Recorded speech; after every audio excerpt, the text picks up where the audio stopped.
తెలుగు రాజ్యంకి స్వాగతం. నేను మీ సంధ్య. ఏపీలో డైవర్షన్ పాలిటిక్స్ ఏమైనా నడుస్తున్నాయా? కూటమి మావిగన్ అంశాన్ని పక్కకు పట్టించడానికే యూట్యూబర్ రావణ్ అరెస్ట్ను హైలైట్ చేసిందన్న ఒక విషయం తెర మీదకి రావడం జరుగుతోంది. నిజంగానే ఏపీలో మావిగన్ అనేది అంత ఇంపాక్ట్ చూపిస్తుందా? ఏం జరుగుతుంది తెలుసుకునే ప్రయత్నం చేద్దాం. సీనియర్ అడ్వకేట్ యూట్యూబర్ పాషా గారు మనతో ఉన్నారు. ఆయన మాటల్లో. పాషా గారు నమస్తే అండి. నమస్తే. ఏంటి ఏపీలో డైవర్షన్ పాలిటిక్స్ నడుస్తున్నాయి, మావిగన్ విషయంలో పెద్ద ఎత్తున చర్చ జరుగుతోంది. దాన్ని అటెన్షన్ని డైవర్ట్ చేయడం కోసమే యూట్యూబర్ రావణ్ అరెస్ట్ అన్న అంశము అది నడుస్తుంది. ఎంతవరకు వాస్తవం? అంటే ఈ అటెన్షన్ని ఎవరు డైవర్ట్ చేస్తున్నారు అంటున్నారు మీరు? కూటమి అంటే కూటమి తో పాటు జాడా శ్రవణ్ కుమార్ గారు ఉన్నారు కూటమిలో భాగంగా అంటున్నారా? ఎందుకంటే నాకు తెలిసి ఈ ఇష్యూ అనేది జాడా శ్రవణ్ కుమార్ గారు ఒక ప్రోగ్రామ్ చేశారు క్రైస్తవులకు సంబంధించి. ఆ ప్రోగ్రాంలో రావణ్ అనే వ్యక్తి వచ్చాడు, అక్కడ రావణ్ మాట్లాడాడు, అక్కడి నుంచి ఈ ఇష్యూ అనేది వచ్చింది. అంటే జాడా శ్రవణ్ కుమార్ గారు కూటమి కలిసి నడుస్తున్నాయా? కాదా? మరి ఎట్లా అవుతుంది ఇది నిజం? కూటమి ఎట్లా చేస్తుంది? అంటే ఆ సభలో రావణ్ చేసిన కామెంట్స్ ని వీళ్ళు అస్త్రంగా తీసుకున్నారు అనేది గతంలోనూ రావణ్ మీద కేసులు ఉన్నాయి కాబట్టి, అంటే జడా శ్రవణ్ స్టేజ్ ఆ కార్యక్రమంలో స్టేజ్ పైన చేసింది కొంచెం బలం చేకూర్చాయి వీటికి. కాబట్టి జడా శ్రవణ్ కూటమితో ఉన్నాడని చెప్పడానికి అర్థం లేదు దానికి. ఓకే, ఎందుకంటే నేను మీ క్వశ్చన్ ఎలా అర్థం చేసుకున్నానంటే, ఈ ఇష్యూ అనేది జాడా శ్రవణ్ కుమార్ గారి ప్రోగ్రామ్ లో వచ్చినటువంటి ఇష్యూ. ఈ ఇష్యూకి కూటమి ఒక ప్లాన్ చేసి చేయవలసినటువంటి అది లేదు, స్కోప్ లేదు. ఇది ఒక జెన్యూన్ ఇష్యూ. ఆ మీటింగ్ లో రావణ్ అనే వ్యక్తి ఏం మాట్లాడతాడో కూటమికి తెలియదు, జాడా శ్రవణ్ కుమార్ గారు ఏం మాట్లాడతారో కూటమికి తెలియదు. అలాంటప్పుడు ఇది కూటమి చేసింది అని మనం అనుకోవడం అనేది తప్పు అనేది నా ఉద్దేశం. ఒకటి, ఓకే, అంటే మావిగన్ కి ఇది డైవర్షన్ పాలిటిక్స్ కాదు. డైవర్షన్ ఎందుకంటే మావిగన్ అన్నదే డైవర్జన్. ఓకే, ఇక్కడ ఒక విషయం, మావిగన్ వర్సెస్ అమరావతి, జగన్మోహన్ రెడ్డి గారు అన్నటువంటి మాట నేను కోట్ చేస్తున్నాను ఆ పదాన్ని. ముందుగా దీని గురించి మనం అర్థం చేసుకోవాలి. అమరావతి వర్సెస్ మావిగన్ ఏదైతే అన్నారో ఆయన, అందువల్ల 3 విషయాలలో క్లారిటీ వచ్చిందండి. మొదటి విషయం వచ్చేసి, మొన్న ఏదైతే వైఎస్ఆర్ కాంగ్రెస్ పార్టీ నాయకులు వెళ్ళారో, అమరావతి రైతుల మీద ఏదైతే ప్రేమ చూపించారో, ఆ ప్రేమ అన్నది ఒక బూటకము, అదొక నాటకము అనే ఒక విషయం అనేది క్లారిటీగా మన అందరికీ అర్థమైపోయింది. ఇది మొదటిది. రెండవది, అమరావతి ఏది వర్సెస్ మావిగన్, దీంట్లో జగన్మోహన్ రెడ్డి గారు అధికారంలోకి వస్తే అమరావతి నాశనం అయిపోద్ది అని జగన్మోహన్ రెడ్డి గారే అన్నట్టుగా ఈ రెండో అర్థం వస్తుంది. మూడవది, జగన్మోహన్ రెడ్డి గారు అధికారంలోకి వస్తే అసలు ఆంధ్రప్రదేశ్కి రాజధాని రాదు అన్న క్లారిటీ కూడా ఇక్కడ మావిగన్ వర్సెస్ అమరావతిలో క్లియర్ గా కనిపిస్తుంది. పాయింట్ మేడం మీరన్న దాంట్లో వాళ్ళు మావిగన్ తీసుకొచ్చినంత మాత్రాన అమరావతి రైతులకు అన్యాయం చేయము, అమరావతి రైతుల పక్షాన మేము లేము ఉండము అన్న విషయం ఎక్కడ క్లియర్ గా చెప్పలేదు కదా. మీరు ఎలా కోట్ చేస్తున్నారు దాన్ని? ఓకే అంటున్నారు కదా, మీరేమన్నారు అంటే దేవినేని అవినాష్ గారు, మీరు ఎప్పుడు అమరావతికి వ్యతిరేకం కాదు, మా నాయకుడు కూడా వ్యతిరేకం కాదన్నారు కదా. మావిగన్ వర్సెస్ అమరావతి ఏంటి వ్యతిరేకం కాకపోతే? అమరావతి అనేది రాజధాని, మీరు అమరావతిని రాజధాని కాదు అని అక్కడి నుంచి తీసేసి స్టేటస్ తో మావిగన్కి ఇస్తున్నారు.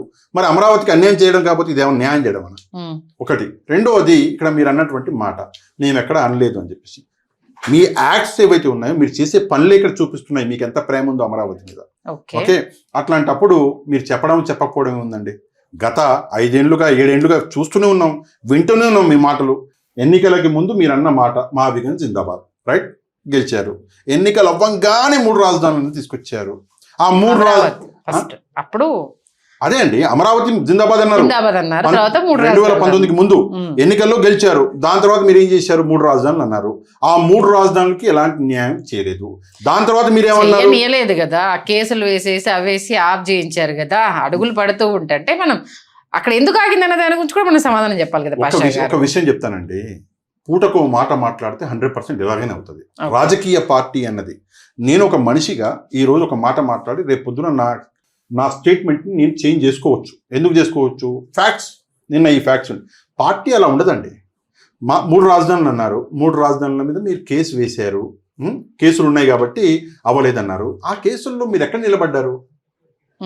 న్యాయం లేదు మీ వైపు కాబట్టి కదా కేసులు అవన్నీ చూసి మీరు భయపడ్డారు, వెనక్కి తీసుకున్నారు. సరే ఓకే, దాన్ని కూడా పక్కన పెట్టేద్దామండి. విశాఖపట్నం నుంచి నేను రూల్ చేస్తా అన్నారు. ఏమైంది విశాఖపట్నానికి? ఎందుకు మరి విశాఖపట్నం మర్చిపోయారు? లేదు, లెజిస్లేటివ్ క్యాపిటల్ గా విశాఖపట్నం ఉంటుంది, దాంతోపాటు మావిగన్ని కూడా డెవలప్ చేస్తాము అనేసని కదా. 3 రాజధానులని వెనక్కి తీసుకుంటున్నాం అన్నారా? అవును. దాని తర్వాత చాలా కాలం తర్వాత విశాఖపట్నం నుంచి నేను రూల్ చేస్తానన్నారా? ఓకే ఓకే, మరి విశాఖపట్నం అన్నటువంటి డైలాగ్ ఎటు పోయింది? దాని తర్వాత ఓకే అమరావతికి వచ్చారు.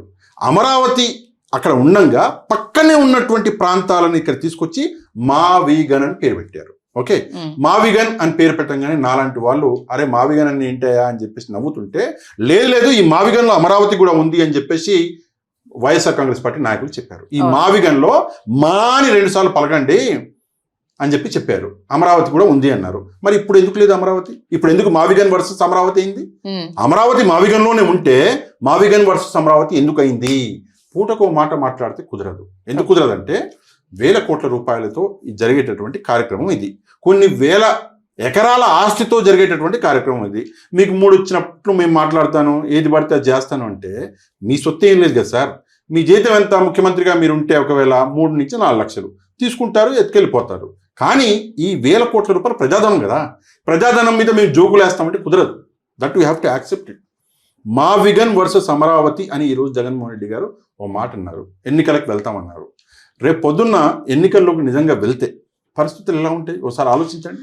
ఏపీ ప్రజలు మావిగన్ని రిసీవ్ చేసుకున్నారు. ఆ రెస్పాన్స్ చెప్పంగానే అనేక అంశాలకు సంబంధించి ప్రజల రియాక్షన్ చూసాకే వైఎస్ఆర్సీపీ ఇంత స్ట్రాంగ్ డెసిషన్ తీసుకుంది అనేది వాళ్ళ వాదన. సిద్ధం సభలు గుర్తున్నాయి మీకు? ఉన్నాయి. సిద్ధం సభలలో ప్రజల రియాక్షన్ ఏముండే అంటే వీళ్ళు ఏమనుకున్నారు? అద్భుతం అది.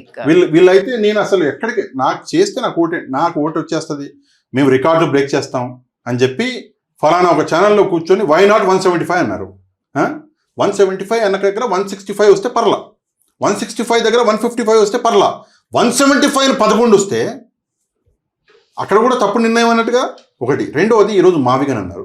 సరే ఫర్ ఎగ్జాంపుల్ చిన్న విషయం, మావిగన్ ప్రజలకు నచ్చలే. రేపు పొద్దున 11 చోట్ల 6 వచ్చినాయి. ఏం చేస్తారు?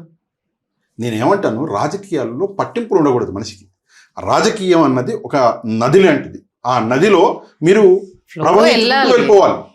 ఓకే, నెక్స్ట్ వచ్చేసి ఈ పట్టింపులన్నీ వాడుకోవడం చంద్రబాబు నాయుడు గారు చాలా బాగా వస్తుందండి.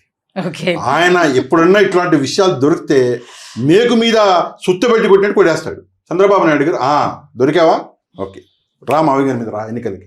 రేపు పొద్దున చూడండి ఎట్లుంటారు. 2029 ఎన్నికలు మీ జీవితంలో మీరు ఎప్పుడు మర్చిపోని ఎన్నికలు అవుతాయి. ఈ లోపు మధ్యలో వచ్చి లోకల్ బాడీ ఎలక్షన్స్ ఉన్నాయి, దాంట్లో పెద్ద ఇంపాక్ట్. లోకల్ బాడీ ఎలక్షన్స్ గురించి వైఎస్ఆర్ కాంగ్రెస్ పార్టీ అంతగా ఆలోచించదని నేను అనుకుంటున్నాను. ఎందుకు ఆలోచించదంటే కష్టం, టు బి ఆనెస్ట్ కష్టం. ఎందుకు కష్టం అంటే లోకల్ బాడీ ఎన్నికలు అన్నవి నాయకుల మీద లోకల్ నాయకుల మీద డిపెండ్ అయి ఉంటాయి. వైఎస్ఆర్ కాంగ్రెస్ పార్టీ లోకల్ నాయకత్వం ఉందా మీ లెక్క ప్రకారం? ఇప్పుడు అంటే వాళ్ళు ఇప్పుడు కూటమి మీద వ్యతిరేకత ఉంది కాబట్టి మావిగన్ అంశం తెర మీద తీసుకురావడానికి ఏపీ ప్రజలు మా వైపు వచ్చారని అంటే అక్కడ ఉన్న ఎమ్మెల్యేల పైన కూడా వ్యతిరేకత ఉంది కాబట్టి ఆ రిజల్ట్ ఖచ్చితంగా లోకల్ బాడీ ఎలక్షన్స్ లో పడుతుంది, దానికి మావిగన్ కి సపోర్ట్ దొరికినట్టు అవుతుంది అనేది వాళ్ళ స్ట్రాటజీ. అన్ని మీరే అనుకుంటే అన్ని ఇప్పుడు ఈ స్ట్రాటజీ ఈ రోజు అనుకుంటారు, రేపు పొద్దున్న కూటమి మీద వ్యతిరేకత ఉంది, మా నాయకులు అందరూ గెలుస్తారు, మళ్ళీ వై నాట్ 175 అని మీరే అనుకుంటే ఎట్లాంటి రాజకీయాల్లో ఏదో ఒక మెటీరియలిస్టిక్ ప్రూఫ్ ఉండాలి కదా. అన్ని మీరే ఎక్కడో హాయిగా ఏసీలో మీరే అనుకుంటాను అంటే చేయండి రాజకీయం. అందులో ఏముందండి? ఇప్పుడు ఇందాక నేను చెప్పా, there is a fundamental difference between seasonal politician and a serious politician. You are not a seasonable politician, season politician అన్నప్పుడు you are a serious politician proof చేసుకోండి.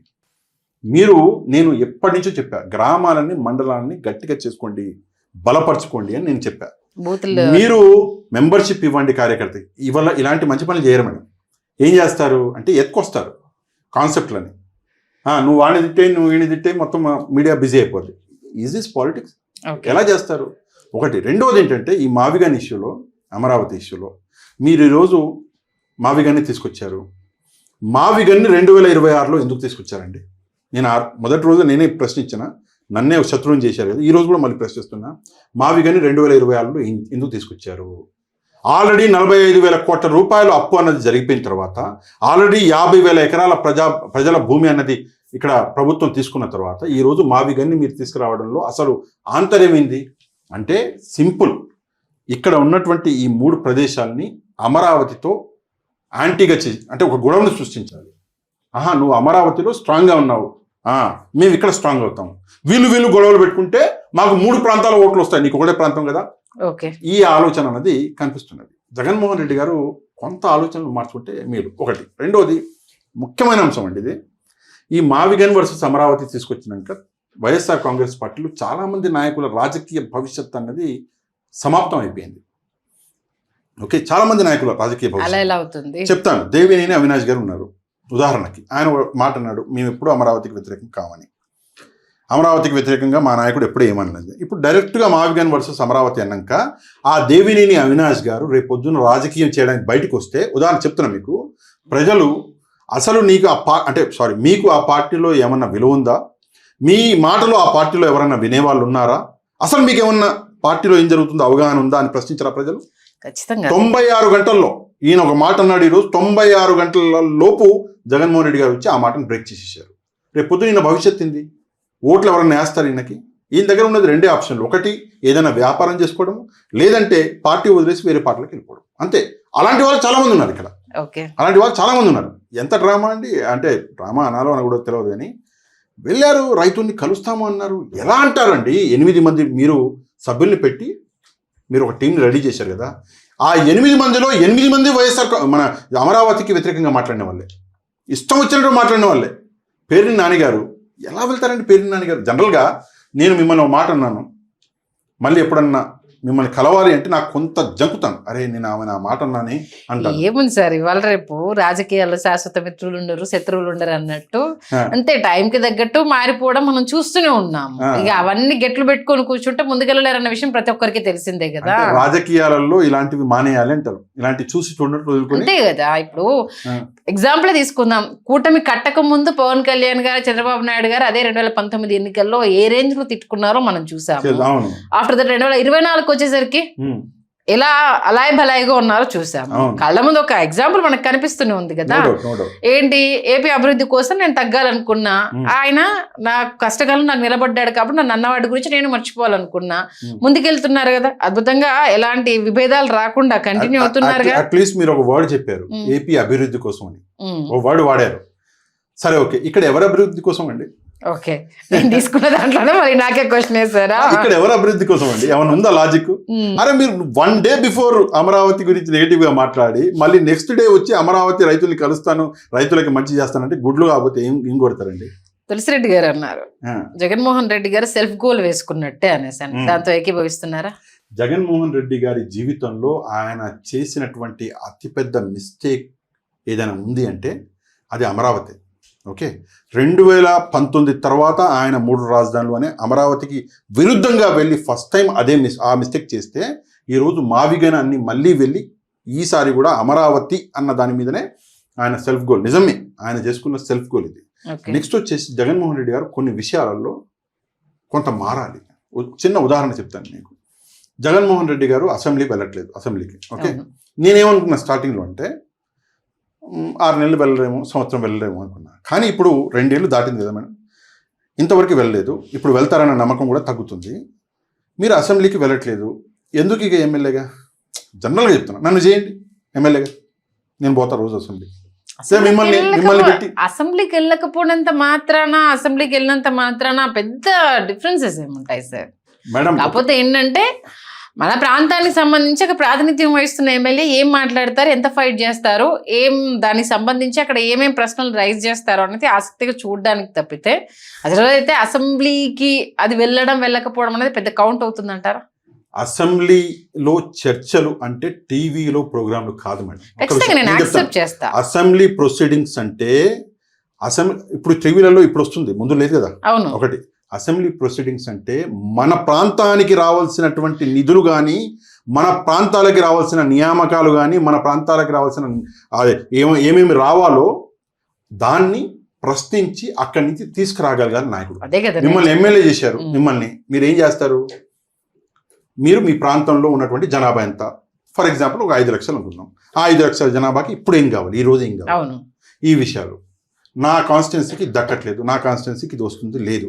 అసలు ఎమ్మెల్యే చేయవలసిన ప్రాథమిక పనే అది, అసెంబ్లీకి వెళ్ళడం. దాని తర్వాతనే వేరే ముచ్చట్లు, వేరే పని మొత్తం దాని తర్వాతనే. సరే ఓకే, అసెంబ్లీకి వెళ్ళరు. జగన్మోహన్ రెడ్డి గారు కాదు, ఏ నాయకుడైనా ఏం చేస్తాడు ఇక్కడ ఎమ్మెల్యే కాన్స్టిట్యున్సీలో? చెప్పండి. వాళ్ళ ప్రజల సమస్యలు ఏంటి? సరే నేను తెలుసుకున్నా, 20 సమస్యలు రాసుకున్నా. ఏం చేస్తాను ఇచ్చి సీఎం దగ్గరికి వెళ్ళాలి. ఎక్కడికి వెళ్తారు? సీఎం ఇంటికి వెళ్తారా? అసెంబ్లీకే కదా వెళ్ళేది. సచివాలయానికి వెళ్ళొచ్చుగా. లేదు మేడం, సచివాలయానికి వెళ్ళినా కూడా మీరు పని చేయించుకోవడానికి సచివాలయానికి వెళ్తారు, ప్రశ్నించడానికి వెళ్ళరు. అక్కడ మీరు వెళ్ళి ఒక లైన్లో నిలబడి జగన్మోహన్ రెడ్డి గారి లాగా వారం రోజులు 10 రోజులు బయట కూర్చోబెట్టుకుంటే పనులు అవ్వవు కదా. అసెంబ్లీలో అయితే పనులు అవుతాయి. ఒకటి. రెండో విషయము, 200 సమస్యలు రాసుకున్నారు మీ కాన్స్టిట్యున్సీలో. ఆ సమస్యను తీసుకెళ్లి అసెంబ్లీలో పెట్టి ప్రతిదీ మీరు సంభాషించక్కర్లా, మీరు రిటర్న్లు కూడా ఇవ్వచ్చు. ఇచ్చి మీ సమస్యలు, మీ ప్రజల కోసం మీరు పోరాటం మీరు చేయకపోతే యాజ్ ఎమ్మెల్యేగా మీరు ఏం చేసినట్టు? ఒకటి. రెండవది, తల్లికి వందనం ఉంది. తల్లికి వందనం జగన్మోహన్ రెడ్డి గారి కాన్స్టిట్యున్సీలో పులివెందులలో ఎంతమందికి వస్తుంది? జగన్మోహన్ రెడ్డి గారికి తెలుసా?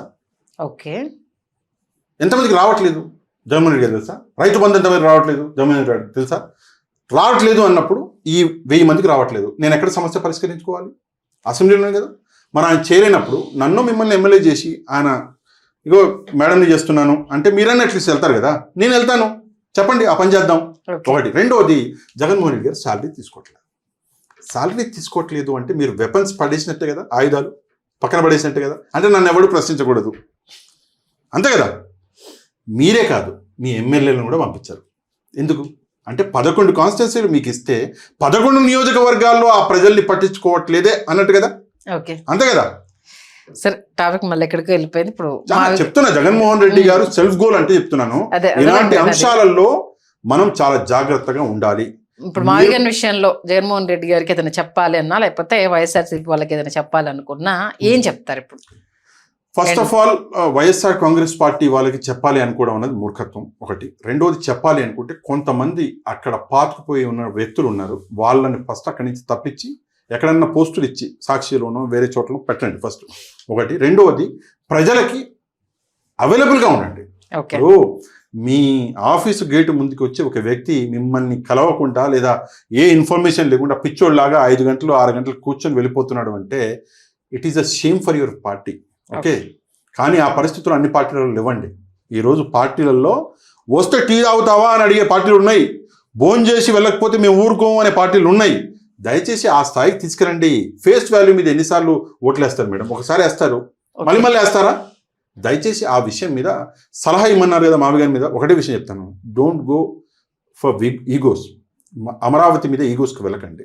ఈగోస్కి వెళ్తే మళ్ళీ మీరు 5 సంవత్సరాలు అధికారానికి దూరంగా ఉండవలసి వస్తుంది. ఎందుకు? 12 ఏళ్ల తర్వాత రాజధాని దొరికింది కదా, మీరు హ్యాపీగా ఫీల్ అవ్వండి.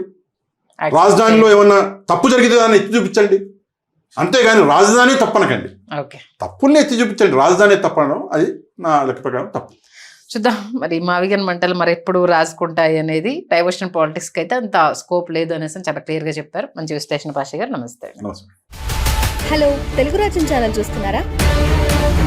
సామాజిక రాజకీయ జీవన చిత్రణే తెలుగు రాజ్యం. అతిశయోక్తులు అసత్యాలు ఉండవు. రాజకీయ కోణం కాదు, ప్రజా కోణమే కొలబద్ద. తెలుగు రాజ్యం వీక్షణ మీ ఉత్తమ అభిరుచికి నిదర్శనం.